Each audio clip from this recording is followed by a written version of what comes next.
Hoje eu vou cumprimentar os irmãos em hebraico bíblico. Laila Tov Bechalom Adonai? A resposta é a mesma, amém. Eu disse boa noite na paz do Senhor. Escola, né, irmãos? Eu convido os irmãos a abrirem a apostila, página 39. Era um sonho, irmãos, que eu tinha de aprender a ler a Bíblia no texto original, principalmente no hebraico. E Deus me deu essa alegria. Eu não sou fluente, eu sou só alfabetizado, só em hebraico. Não entendo muito a gramática, mas continuo estudando. Quem sabe um dia, né? Jesus é bom, né, pastor Sérgio? Nós estamos no estreito aqui, depois dessa ministração do pastor Sérgio e dos outros irmãos que nos antecederam. Eu tenho aqui 38 minutos para discorrer sobre o tema Jesus e a centralidade da igreja. Antes de começar, antes de ler, eu vou ler aqui Gálatas capítulo 1, versículo 19, para que os irmãos se sentem, fiquem à vontade.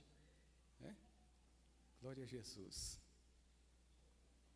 O pastor Daniel ministrou a respeito de decisão, né? Como tomar a decisão certa, e eu posso afirmar para vocês que cada um de vocês que tomaram a decisão de participar da EBOM, tomaram a decisão certa.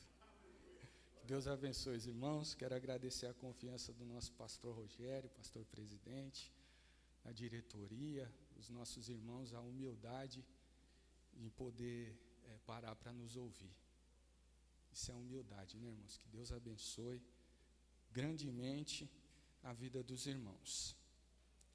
Gálatas capítulo 1, versículo 19 nos diz, eu conto até 2, aí os irmãos leem. 1, 2.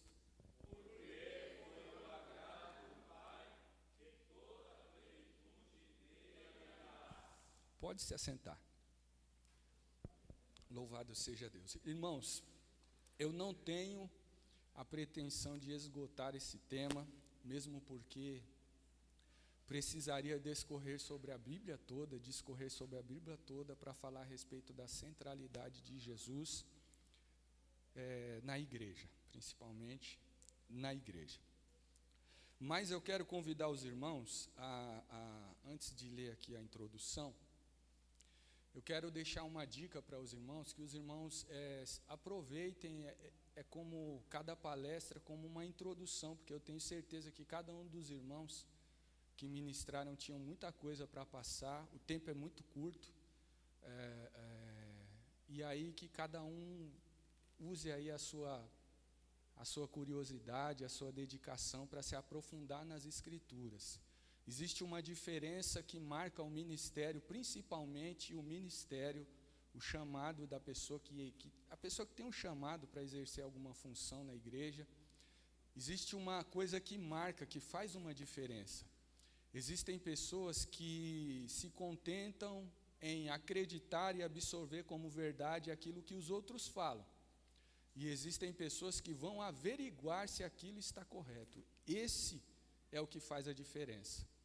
Enquanto os irmãos pregavam na igreja, os crentes bereanos ficavam confirmando com a Escritura para ver se aquilo que eles estavam pregando, ensinando, falando, fazendo, estava de acordo com a Escritura, estava de acordo com a palavra de Deus. Então, que cada um que tem participado dessa escola bíblica tenha isso em mente. Existem pessoas que acreditam no que alguns pastores falam, no que alguns teólogos falam, acreditam até no que nós falamos, mas o conselho que eu deixo para os irmãos: averigue, investigue, estuda, compara, não com um senso crítico rejeitando o que está sendo falado, mas inteligentemente buscando de Deus uma doutrina sã, uma doutrina pura, para que você aprenda. Hoje em dia muita gente fala coisas que a Bíblia condena como pecado, hoje não é mais. Aí, só para exemplificar e já entrar aqui no tema, aí alguém fala assim: bom, eu fico com a versão do pastor fulano de tal, eu fico com o ensinamento do teólogo fulano de tal, eu fico com ele. Está errado, fique com a Bíblia. vai ver se o que essa pessoa está falando está de acordo com a Escritura, para você poder tomar um posicionamento como esse. Porque, às vezes, aqueles que parecem ser muito versados, muito estudiosos da Escritura, estão simplesmente repetindo o que os hereges falaram no passado, falam no presente, e se a gente não tomar cuidado, vai falar até no nosso meio. Que Deus nos guarde, né, irmãos? Jesus e a centralidade da igreja. A introdução é um convite aos irmãos a se entregar ao Senhor através dessa palavra. Veja só, ao refletir sobre este importante tema, sob a luz da Sagrada Escritura, com certeza seremos levados a glorificar o nosso eterno Salvador, Jesus Cristo. Por isso peço a todos que se dispuseram a meditar comigo que permitam que o Cristo de Deus seja entronizado em vossos corações. Por quê? Eu peço isso, porque às vezes a gente se arma, né? A pessoa pensa que já sabe, já tem um conceito a respeito do tema que vai ser tratado, dos versículos que vão ser citados, e a pessoa se arma e não abre o coração para ser ministrado, para aprender um pouquinho mais. Isso entra no campo da humildade, entra no campo de que aquela pessoa que quer um crescimento, que quer se aprofundar, precisa se sentar, precisa se desarmar para ouvir. Não adianta você fazer parte de um plenário como esse e ficar com o coração fechado, achando que sabe mais do que o palestrante, sabe mais do que o pastor, sabe mais do que o irmão que orou, sabe mais do que o irmão que cantou. Essa não é a postura de uma pessoa que quer crescer espiritualmente.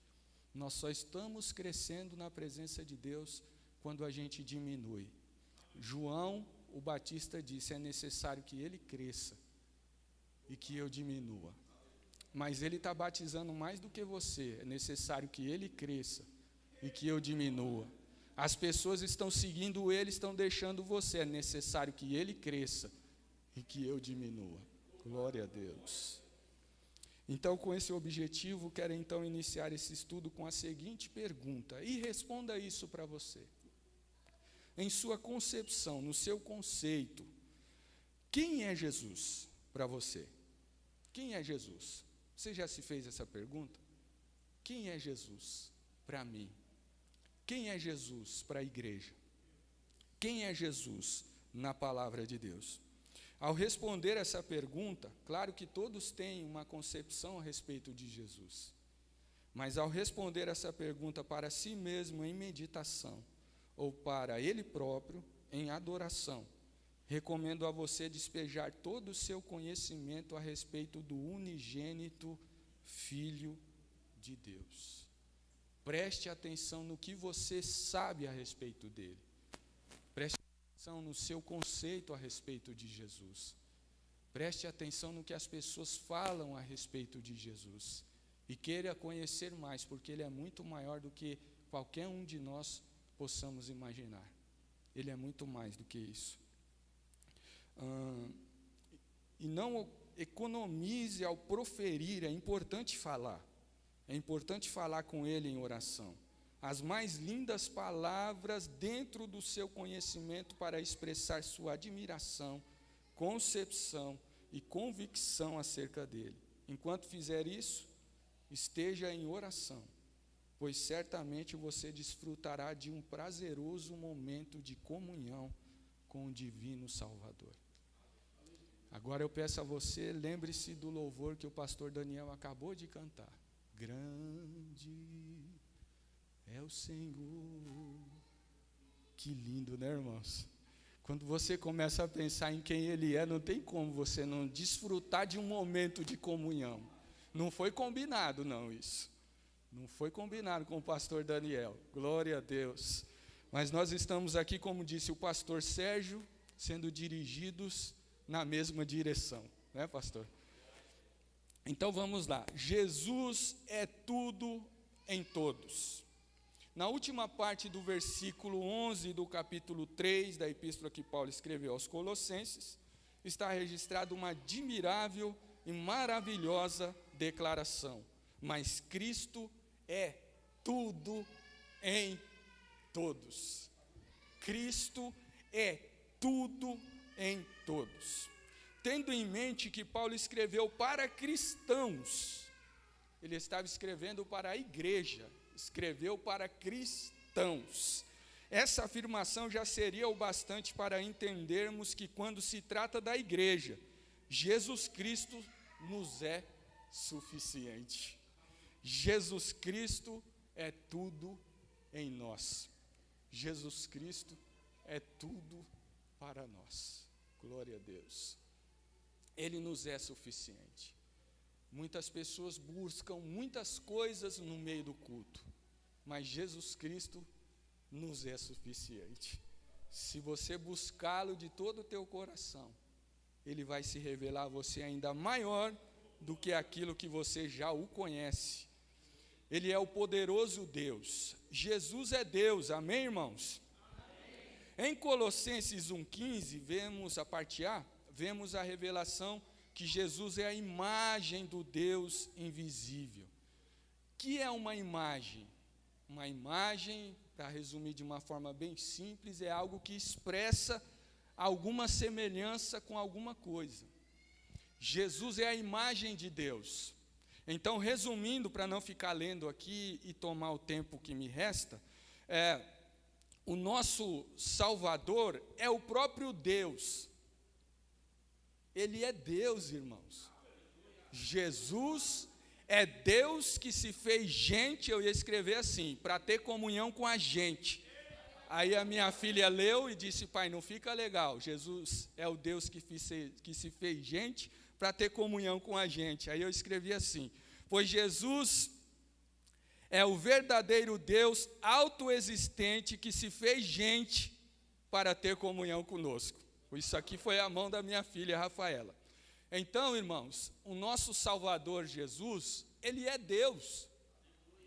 Quando nós dissemos no meio do culto, inspirados, dirigidos pelo Espírito Santo, Jesus está no nosso meio, glória a Deus. Algumas pessoas não entendem essa afirmação. Jesus é Deus. Jesus é tudo em todos. Glória. Ele é suficiente para a igreja. A igreja só precisa dele. Não é um pregador famoso, conhecedor de grego e hebraico. Não é um pastor que dá aula na Mackenzie, que vai fazer alguma coisa acontecer na igreja. É Jesus. Jesus é tudo na igreja. É tudo para a igreja. Aleluia. Ele é tudo em nós. E esse Deus se fez homem, se fez gente. Não preciso nem ficar citando os versículos que todos os irmãos conhecem. João, o Evangelho segundo escreveu João, capítulo 1. No princípio era o verbo era Deus, o verbo estava com Deus, aí vai discorrendo, e aí ele conclui dizendo: e o verbo se fez carne, e habitou entre nós, e vimos a sua glória, como a glória do unigênito do Pai, cheio de graça e de verdade. Glória a Deus. Agora eu quero falar com os irmãos a respeito de Jesus e a criação. Continua com o teu pensamento ligado nele, voltado para ele. Ele é o primogênito de toda a criação, ou o princípio de toda a criação, como na parte B do versículo 15, que nós estamos meditando em Colossenses capítulo 1. Mas isso não significa que Jesus foi o primeiro a ser criado, mas sim que ele é o início de tudo. Porque algumas pessoas pensam que Jesus é criatura, que Jesus foi criado. Jesus passou a ser alguma coisa, a ter alguma atividade quando ele nasceu, quando ele teve o seu nascimento virginal. Não, irmãos, não é isso não. Ele é o princípio de toda a criação. Ele é a causa de toda a criação. Ele é o próprio poder criador. Ele é o Criador. Aleluia. Vamos lá. Ele é o próprio poder criador. é a razão de tudo que existe, porque nele foram criadas todas as coisas que há no céu, na terra, visíveis e invisíveis, sejam tronos, sejam dominações, sejam principados, sejam potestades, tudo foi criado por ele e para ele, conforme Colossenses 1,16 e Hebreus 1,2. Todas as coisas foram feitas por ele, Jesus é o Criador. Sem ele, nada do que foi feito se fez, conforme João, no Evangelho, no capítulo 1, no versículo de número 3, ele disse: sem ele, nada do que foi feito se fez. Nele está a vida, e a vida é a luz dos homens. E a luz resplandece sobre as trevas, e as trevas não a compreendem. E aí eu citei aqui a respeito da criação, para englobar tudo, o versículo 1 do capítulo 19, aliás, do Salmo, que Salmo não tem capítulo, né, irmãos? Me perdoe, uma escola de obreiro falar essas coisas, me perdoe. O Salmo número 19, o versículo 1 no hebraico bíblico diz: Hashamayim mesaprim kevod el. Os céus manifestam a glória de Deus. Então, toda a criação expressa o seu poder, manifesta a sua glória, anuncia que Ele é o Criador. Aleluia. Jesus é eterno, irmãos. Mas, no meu conceito, chamar Jesus de eterno ainda é pouco. É porque para nós não existe uma palavra que engloba tudo que Ele é. Na nossa língua, não engloba tudo. Expressando quem o nosso Deus é, quem o nosso Salvador Jesus é. Estando em oração, nosso Senhor Jesus disse ao Pai: glorifica-me com aquela glória que eu tinha contigo antes que o mundo existisse. Na oração sacerdotal do capítulo 17 do Evangelho segundo escreveu João. Ele disse em oração: glorifica-me com aquela glória que eu tinha contigo antes que o mundo existisse, antes da fundação do mundo, antes da criação. Ele já era o Meler Hakavod no hebraico bíblico. Ele já era o rei da glória. Louvado seja Deus.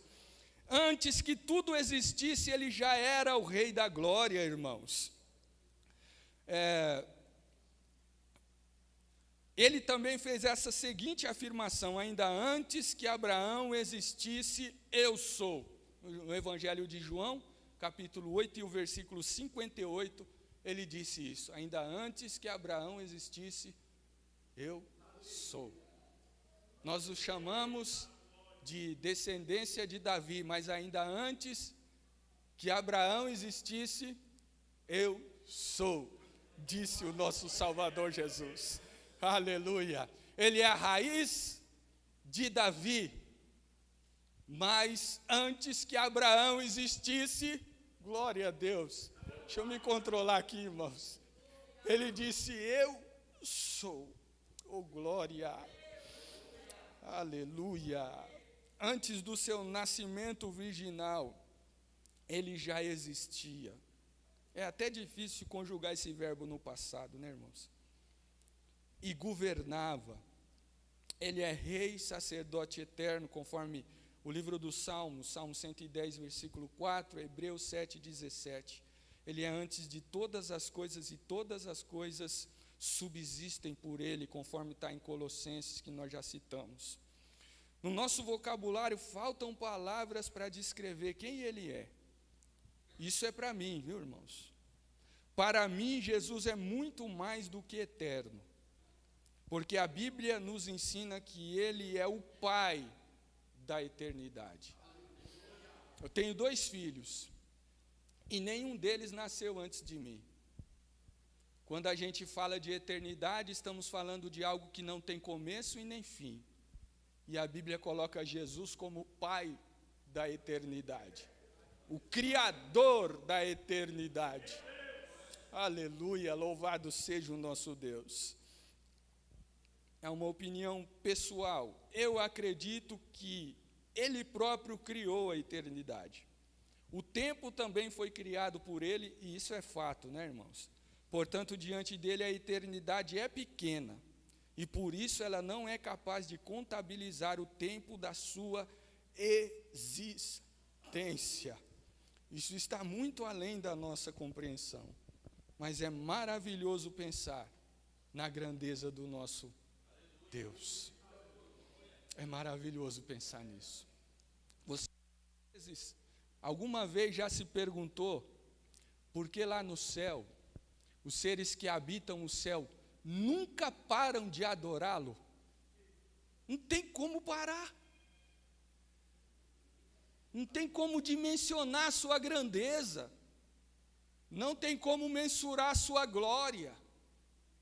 Não tem como dizer na totalidade com nossas palavras quem Ele é, como Ele é. Porque se Ele fosse limitado àqueles serafins que foram criados, já tinham parado de falar que Ele é santo, que Ele é santo, que Ele é santo.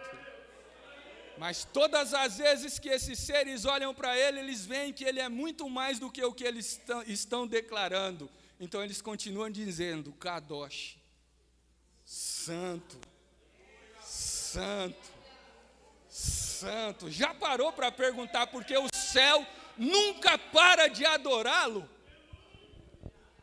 Os anciãos se prostram, lançam as suas coroas em direção ao chão, se prostram diante dele que está sentado no trono.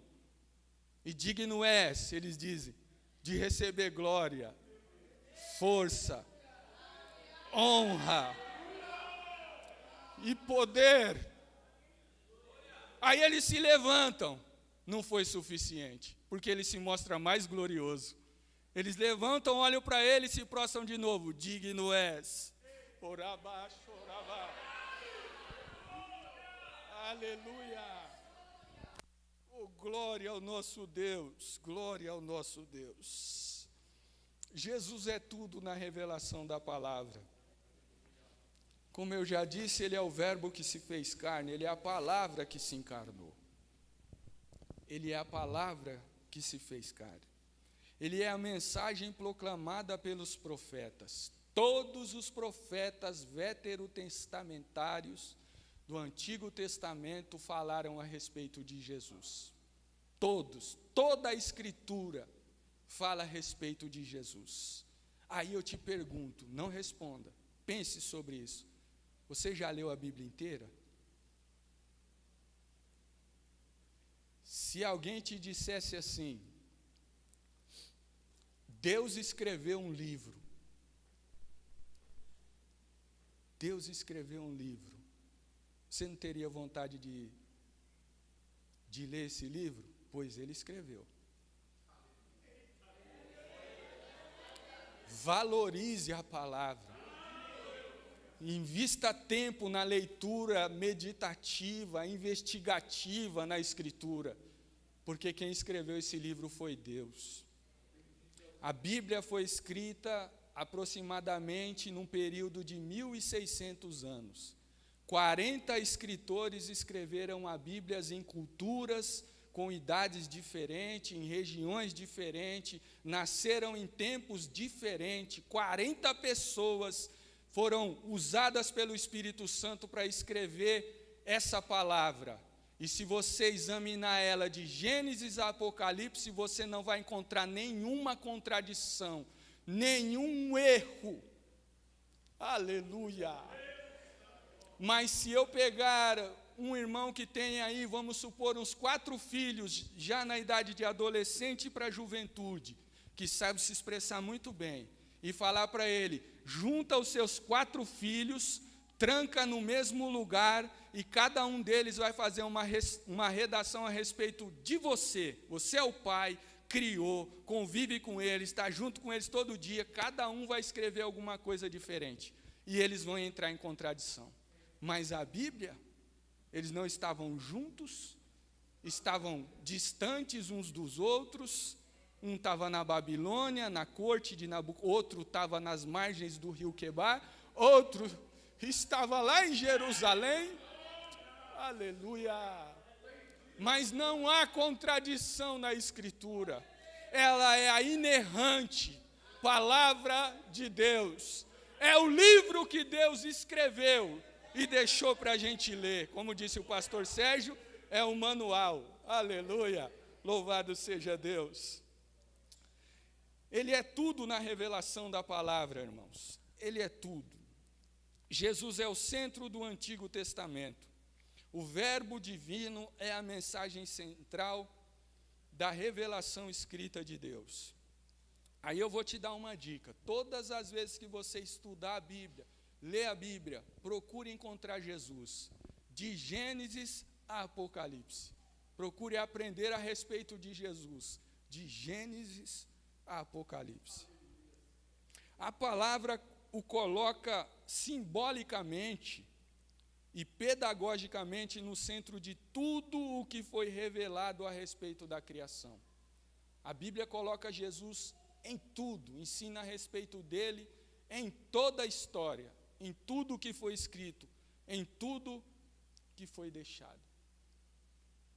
Paulo escreveu: o fim da lei é Cristo. O fim, a finalidade, o objetivo da palavra, toda a escritura revelada, escrita e deixada para nós, o fim dela, o objetivo dela, não quer dizer que acabou a palavra, não tem mais utilidade. Ele está falando que o objetivo da escritura é revelar Cristo. Glória a Deus. Aleluia. Vejamos alguns exemplos então. Olha só, irmãos, ao criar os dois grandes luminares, Deus fez o maior para governar o dia, que é o sol, e o menor para governar a noite, que é a lua, conforme Gênesis nos ensina. Dessa forma, ele separou a luz das trevas. Note que quando a narrativa sagrada se refere à luz produzida pelo sol, pelo luminar maior, está no singular, ao passo que a referência às trevas, não é às travas, tá, irmão? As trevas encontra-se no plural. Então, a palavra já está nos revelando que a luz só existe uma. Trevas tem muito, mas luz é só Ele. João entendeu isso no Evangelho, no capítulo 1 que ele escreveu. E ele disse assim: nele está a vida, e a vida é a luz dos homens. E a luz resplandece sobre as trevas, e as trevas não a compreendem. Aí ele disse: Ele é a luz verdadeira, que ilumina todo homem que vem ao mundo. Aí ele continua dizendo: veio para os que eram seus, mas os seus não receberam, mas a todos quantos o receberam, deu-lhes o poder de serem feitos filhos de Deus. Ele é a luz. Ele é a luz. A palavra de Deus está nos ensinando isso. Está nos revelando Jesus nas entrelinhas, se é que eu posso dizer assim, da Escritura. É importante salientar que o Sol está no centro deste sistema planetário criado pelo Gadol El Shaddai, ou pelo grande El Shaddai, grande Deus Todo-Poderoso. Sendo assim, os planetas orbitam ao seu redor. Dito isto, meditemos no que disse Deus através do profeta Malaquias, no capítulo 4, no versículo 2 do livro que leva o seu nome. Malaquias capítulo 4, versículo 2 diz: mas para vós que temeis o meu nome, diz o Senhor, nascerá o sol da justiça, trazendo salvação debaixo das suas asas. Malaquias estava pregando a Jesus: nascerá o sol da justiça, trazendo salvação debaixo das suas asas. Oh, glória! Então, se a gente entende que Jesus é o sol e a gente observa a criação, os irmãos observam o sol no centro de tudo, não é, irmãos? Então, vou ler aqui mais um pouquinho. Pense nesta declaração entendendo que o sol da justiça, ou Sadik, que é justiça, traz a salvação. Que traz salvação, perdão, vou ler novamente. Pense nessa declaração entendendo que o sol da justiça que traz salvação ou, se você preferir, representa Jesus, o Cristo. Então, com esse pensamento, o sol está no centro do nosso sistema planetário. Assim como Jesus deve estar no centro de tudo. Não foi por acaso que Malaquias, inspirado pelo Espírito Santo, chamou ele de sol. Sol da justiça. Oh, glória. Ele deve estar no centro de tudo. E sem o sol não há vida, não é, irmão? Sem o sol é fundamental para a manutenção da vida na terra. Sejam animais, plantas, peixes, etc. Toda a vida que existe depende do sol. Assim como Cristo é o autor e sustentador de toda a vida física, orgânica ou espiritual. Ele é o autor de tudo. Sem o sol não existe vida para nós. E não dá tempo eu entrar nesses detalhes, mas os irmãos meditem nisso. Glória a Deus. Em suma, nele vivemos, nos movemos e também viveremos eternamente. Em Gênesis 2:9, no Éden, a árvore da vida, depois você pode conferir na sua Bíblia, a árvore da vida é colocada no meio do jardim. No meio, essa árvore representa Cristo. Quem é que nos dá vida? Quem é que, se nós comermos da sua carne, como ele disse, e bebermos do seu sangue, teremos a vida eterna? Ele nos ressuscitará no último dia. Então, quem essa árvore está representando no meio do jardim da comunhão do homem com Deus? Jesus. Se você comer a carne dele, você vai viver para sempre. Se você comer e beber o seu sangue em comunhão, você viverá eternamente. Glória a Deus. Então toda a Escritura, irmãos, revela Jesus. E se você procurar essa árvore em Apocalipse 2:7, você vai encontrar. Você vai encontrar também essa representação em Apocalipse capítulo 22 e o versículo 2. Está no meio da praça essa árvore. No meio, ele tem que estar no meio, irmãos. Não no meio, em qualquer lugar infiltrado no meio da igreja, não. No centro da adoração, no centro do culto, no centro do ministério, no centro da pregação. Oh, glória! Ele tem que estar no centro, no meio. Em João 15, a partir do versículo 1, ele diz: eu sou a videira verdadeira. Ele se compara a uma árvore. E meu pai é o lavrador. Oh, glória! Aleluia! Durante a peregrinação no deserto, quando o acampamento era armado, você pode conferir isso, irmãos. A referência que eu marquei aí, Levíticos 1:53, está errada, é Números, tá, irmão? Se alguém pesquisou lá, é Números. Aí você pode ler o versículo 52 e o 53 para ficar melhor entendido para vocês. Então, está relatado nesse texto como deveria ser montado o acampamento dos israelitas no deserto. Primeiro era armado o tabernáculo no meio, na posição, em relação ao sol, norte, sul, leste, oeste, enfim, conforme Deus ordenou. Não dá tempo de eu entrar em todos os detalhes aqui, depois os irmãos se aprofundam nisso. E ao redor do tabernáculo estavam os levitas. E ao redor dos levitas estavam as tribos acampadas, 3 na frente, 3 a leste, 3 a oeste e 3 no norte. Norte, sul, leste, oeste. Estavam assim acampados, as 12 tribos ao redor do tabernáculo. Os levitas em volta do tabernáculo. O tabernáculo representa Jesus. Os levitas, como disse o pastor Sérgio, representa o ministério da igreja. A igreja tem o ofício sacerdotal, está sobre nós. Representa o tabernáculo, e os levitas em volta do tabernáculo representa que Jesus é o centro do ministério na igreja. É o centro do... Glória a Deus. Aleluia. Deixa eu me controlar aqui, senão não vou conseguir concluir, irmãos. Representa isso. Representa Jesus no meio da igreja. Tudo aponta para ele. Não dá para falar de tudo, né, irmãos? Da manta que cobria, das cortinas, das colunas, tudo representa Jesus. O castiçal, o altar do incenso, a mesa do propiciatório, tudo representa Cristo. Os pães que estão sobre a mesa do propiciatório representam Jesus. A arca da aliança ou do concerto também representa Jesus, tudo dentro do tabernáculo. E ele está no meio e o povo ao redor. Jesus tem que estar no centro. Então, Jesus é o tema central da pregação. Quando foi levado para ser sacrificado por seu pai Abraão, Isaque é um tipo, uma tipologia de Cristo. Ele está representando Cristo.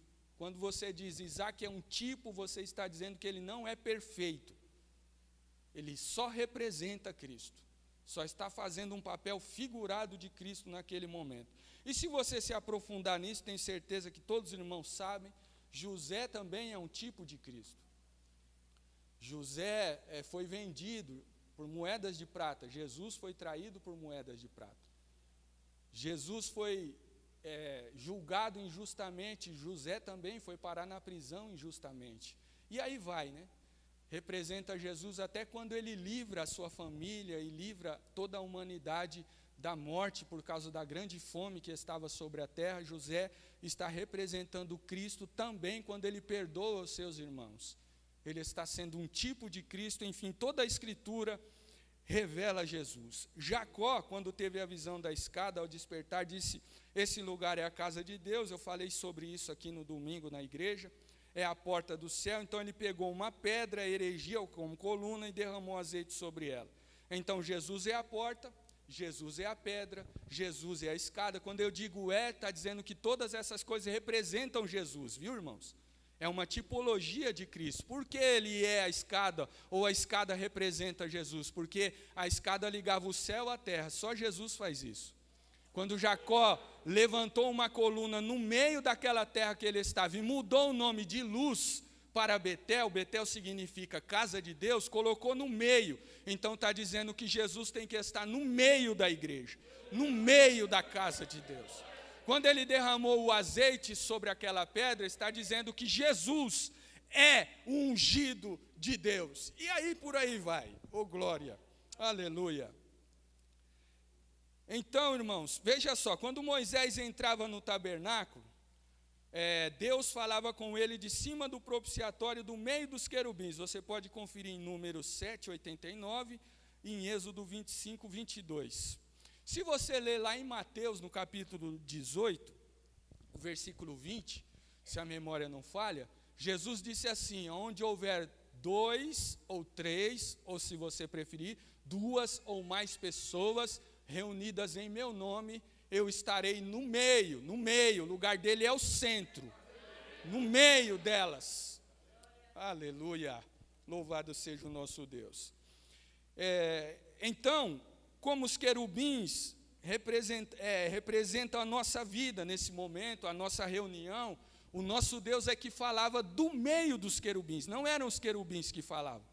Quem falava era Deus, no meio daquela reunião, no meio daquele ajuntamento, no meio daquela comunhão, Deus falava com Moisés ali, de entre os querubins, porque ele tem que estar no centro, no meio. Então Jesus deve estar no centro de tudo, irmãos, da pregação da palavra. Ele também está entronizado entre os querubins, conforme 1 Samuel, você tem a referência aí. Quando Cristo não é o centro, e eu já vou concluir com isso, as coisas não dão certo. A referência que eu peguei aqui fala a respeito da construção da Torre de Babel, liderada por Nimrod, ou Nimrod, se você preferir, liderada por este homem. A intenção dele era juntar o povo, construir uma grande cidade, uma grande torre que tocasse no céu, com o objetivo que eles não se espalhassem. Construir uma torre e juntar todo mundo, manter todo mundo unido, isso é muito bom. Qualquer um ia concordar com essa atitude. Construir uma torre que ia tocar no céu, que ia ligar lá no céu, também é muito bom. Qualquer pessoa ia concordar com isso. Mas a obra dele não era para glorificar Deus. A intenção dele não era para isso. é para que eles continuassem juntos e que nenhuma coisa que Deus viesse fazer, por exemplo, como foi nos dias anteriores a ele, o dilúvio, que matou todo mundo, vamos subir na torre e as águas da justiça de Deus não nos alcançará. Não adianta querer se esconder no meio dos dogmas da religião, não. Não adianta subir na torre dos dogmas da religião e achar que está tudo bem com Deus, não adianta. E toda obra que é feita, que glorifica o homem, com o propósito do homem, sem direção de Deus, Deus reprova. Então, se você colocar Ele no centro de tudo, Ele como alvo de tudo, como objetivo de todas as coisas, Ele vai fazer prosperar a obra das suas mãos. Então, Jesus é o centro do culto, eu já vou encerrar aqui. Ele é o centro do culto. Eu não vou falar das igrejas que não colocam Ele no meio, no centro de tudo, que existem muitas aí que apresentam até o evangelho do diabo. O evangelho do diabo ofereceu riqueza, não foi? O Senhor Jesus foi tentado a querer toda a riqueza do mundo. Foi o evangelho do diabo pregando para Jesus. Eu te dou todos os reinos da terra se você se prostrar e me adorar. Eu te dou tudo isso aí, tudo é meu, eu te dou a fama, eu te dou a honra, te dou a glória, te dou o poder, te dou o dinheiro, te dou o domínio, te dou isso. Existem igrejas que estão pregando um evangelho parecido com isso. Vamos para frente para eu concluir aqui, que o pastor não está aqui, mas ele consegue puxar meu paletó dali. A igreja que verdadeiramente é o corpo místico de Jesus na terra deve preparar o sacrifício, a oferta, o louvor, mas eu deixei aí o lugar, mas vamos mudar essa palavra, deixar o centro para Jesus. Ele deve sempre estar no centro do culto, do louvor e da adoração. Gênesis, capítulo 15, versículo 17, os irmãos vão encontrar ali o fogo de Deus passando no meio. No meio, não é por acaso que essa palavra é repetida na escritura de Gênesis a Apocalipse, um meio. E todas as vezes que você se referir, que você ler, que você meditar sobre isso, você pode ver que vai estar se referindo a Deus, a Jesus, o centro sempre é dele. Glória a Deus. Ele é o nosso alvo, o nosso objetivo e a razão para nos reunirmos como igreja e prestar-lhe santo culto. Então, Jesus deve estar no centro da igreja, e eu já vou concluir aqui, já deu o meu tempo. Se você observar em Apocalipse, em Lucas 24, 36, Jesus se manifestou no meio dos discípulos.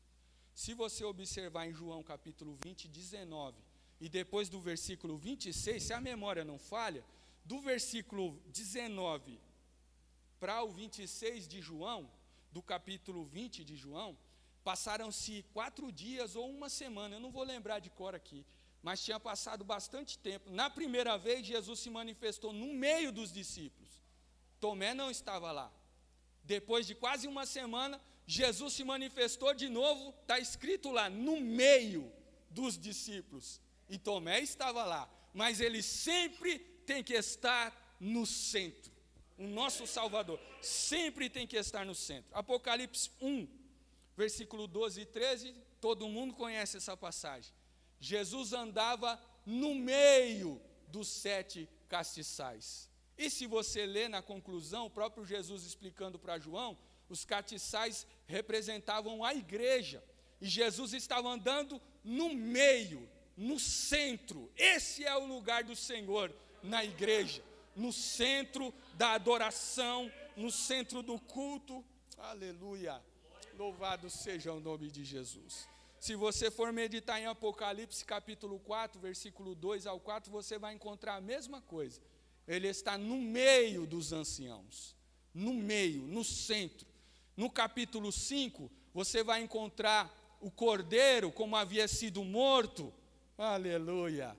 No meio do trono também ele está.